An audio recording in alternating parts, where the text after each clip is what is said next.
जय श्री कृष्ण, जय श्री राधे। भगवान श्री कृष्ण कहते हैं, व्यक्ति परिस्थितियों का गुलाम होता है, जैसा सोचता है वैसा ही बन जाता है। आइए भगवान के इस कथन को चरितार्थ करने के लिए हम लोग एक कहानी का अनुसरण करते हैं। पुराने समय की बात है। एक दिन राजा अपने मंत्री के साथ अपने राज्य का हालचाल देखने के लिए निकले हैं। वो देखते हैं कि एक किसान पथरीली और ऊबड़ खाबड़ वाली जमीन पर गहरी नींद से सो रहा था।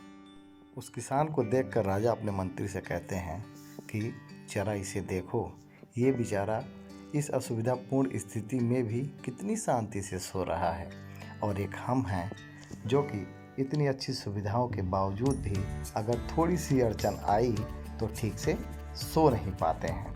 मंत्री ने कहा, महाराज, किसान ने अपने आप को इन्हीं परिस्थितियों में ढाल लिया है, इसीलिए वो अच्छे से सो रहा है। अब उसने अपनी इसी जीवन को स्वीकार कर लिया है। मनुष्य का शरीर ही कठोर होता है, उसे जैसी व्यवस्थाएं मिलती हैं वैसे ही वो अपने आप को उन परिस्थितियों में ढाल देता है। तब राजा ने अपने मंत्री से कहा कि मुझे ये बात सच नहीं लगती है। राजा ने कहा कि हमें इसकी परीक्षा लेनी होगी। उस किसान की परीक्षा लेने के लिए वो उसे अपने साथ राजमहल में ले जाते हैं। यहाँ राजमहल में उसके लिए हर तरह की सुख सुविधा की व्यवस्था की जाती है। उस किसान को बहुत ही अच्छा नरम बिस्तर सोने के लिए देते हैं। किसान भी बड़ी खुशी के साथ राजसी ठाट बाट के साथ आनंद से सोता है, रहता है, खाता है, पीता है। इसी दिनचर्या के साथ किसान को राजमहल में आए हुए 2 महीने हो जाते हैं। अब किसान भी इस सब सुख सुविधाओं का गुलाम बन गया था। उसी बीच एक दिन मंत्री ने चुपके से किसान के बिस्तर में कुछ पत्ते और तिनके रख दिए। किसान को इन सुख सुविधाओं की आदत लग गई थी, इसीलिए वो बिस्तर में ऐसे पत्ते और तिनके रखने की वजह से सारी रात करवटें बदलता रहा। उसकी नींद भी ठीक से पूरी न हो पाई।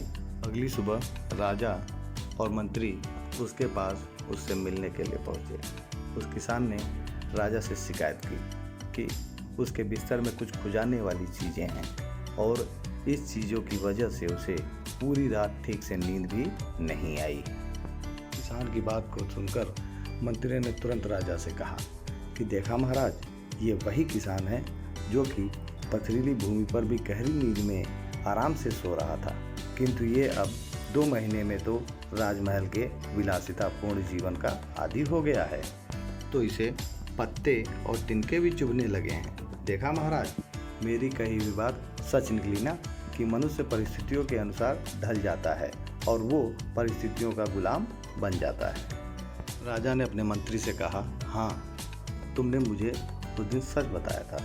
इंसान वाकई परिस्थितियों का गुलाम होता है। हमें अपने शरीर को ज़्यादा सुख सुविधाओं का आदी नहीं बनाना चाहिए, क्योंकि हम वैसे ही बन जाते हैं जैसा हमने अपने आप को बनाया होता है। अगर हमें ज़रूरत से ज़्यादा सुख सुविधाएं मिल जाती हैं तो हम कभी भी उन सुख सुविधाओं वाली परिस्थितियों के बिना रह नहीं पाते हैं। हाँ तो साथियों, आज की कहानी कैसी लगी? यदि अच्छी लगी हो तो कृपया कर लाइक, सब्सक्राइब और शेयर करें। जय श्री कृष्ण।